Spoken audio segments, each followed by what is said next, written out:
ಎಲ್ಲರಿಗೂ ನಮಸ್ಕಾರ. ನಾನು ನರೇಂದ್ರ ಎಸ್ ಗಂಗೊಳ್ಳಿ ಮಾತಾಡ್ತಾ ಇದ್ದೀನಿ. ಚೋರಿ ಕಿಯಾರೆ ಸಂಚಿಕೆ 15ಕ್ಕೆ ಸ್ವಾಗತ. ಸುದ್ದಿ ಕದ್ದದ್ದೇ, ಆದರೆ ಸತ್ಯದ್ದೇ. ಇಂದು ನಾನು ಹೇಳಲಿರುವ ಕತೆ ಒಬ್ಬ ವ್ಯಕ್ತಿಯ ಬದುಕನ್ನೇ ಬದಲಿಸಿಬಿಟ್ಟಂತಹ ನೈಜ ಘಟನೆಯಾಗಿದೆ.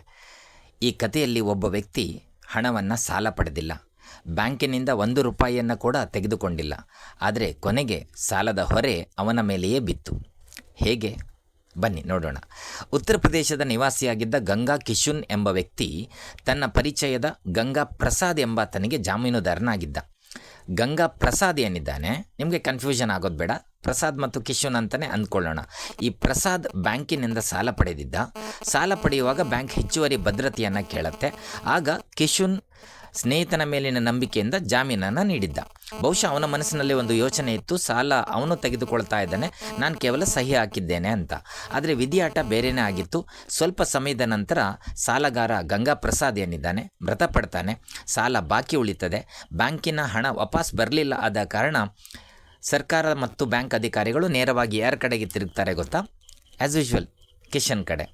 ಸೊ ಇದರಿಂದ ಗಂಗಾ ಕಿಶನ್ ಅಗತಗೊಂಡ. ನಾನು ಸಾಲ ಪಡೆದಿಲ್ಲ, ಮೊದಲು ಸಾಲಗಾರನ ಆಸ್ತಿಯಿಂದ ವಸೂಲಿ ಮಾಡಿ ನನ್ನ ಮೇಲೆ ಯಾಕೆ ಬರ್ತೀರಿ ಅಂತೆಲ್ಲ ವಾದ ಮಾಡ್ದ. ಆದರೆ ಅಧಿಕಾರಿಗಳು ಒಪ್ಪಲಿಲ್ಲ. ಕೊನೆಗೆ ಪ್ರಕರಣ ಸುಪ್ರೀಂ ಕೋರ್ಟನ್ನು ತಲುಪುತ್ತೆ. 2012 ಮೇ 29ರಂದು ಸುಪ್ರೀಂ ಕೋರ್ಟ್ ಮಹತ್ವದ ತೀರ್ಪೊಂದನ್ನು ನೀಡುತ್ತೆ.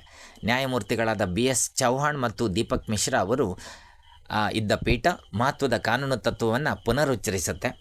ಜಾಮೀನುದಾರನ ಹೊಣೆಗಾರಿಕೆ ಮತ್ತು ಸಾಲಗಾರನ ಹೊಣೆಗಾರಿಕೆ ಇಬ್ಬರದ್ದು ಕೂಡ ಸಮಾನವಾಗಿರುವಂಥದ್ದು. ಬ್ಯಾಂಕ್ ಮೊದಲು ಸಾಲಗಾರನ ವಿರುದ್ಧವೇ ಕ್ರಮ ಕೈಗೊಳ್ಳಬೇಕು ಎನ್ನುವಂಥ ನಿಯಮ ಇಲ್ಲವೇ ಇಲ್ಲ.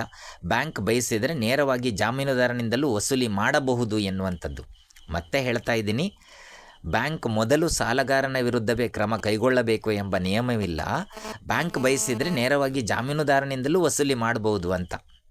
ಇಲ್ಲಿ ಕತೆಗೆ ಮತ್ತೊಂದು ಟ್ವಿಸ್ಟ್ ಏನು ಅಂತ ಕೇಳಿದರೆ, ಸಾಲ ಬಾಕಿ ಮೊತ್ತ ಸುಮಾರು ಅವತ್ತಿಗೆ 8,500 ಮಾತ್ರ ಇತ್ತು.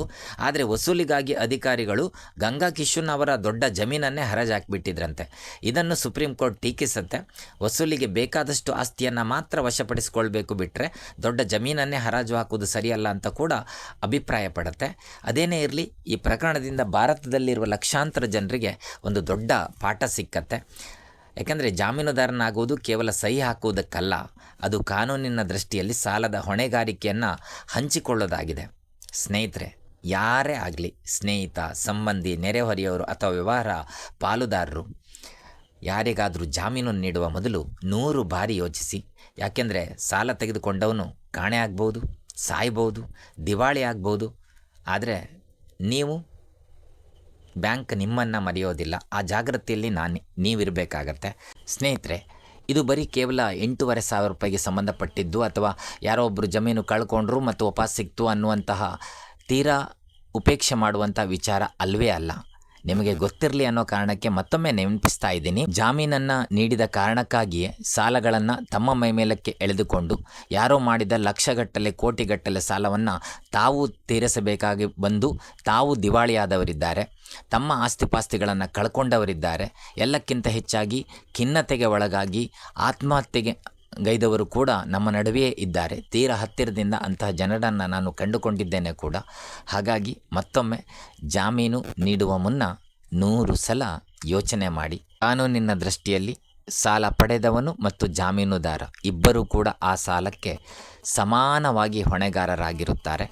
ಆ ಬಾಧ್ಯತೆಯಿಂದ ನಾವು ಯಾವತ್ತೂ ತಪ್ಪಿಸಿಕೊಳ್ಳಿಕ್ಕಾಗೋದಿಲ್ಲ. ನೆನಪಿರಲಿ.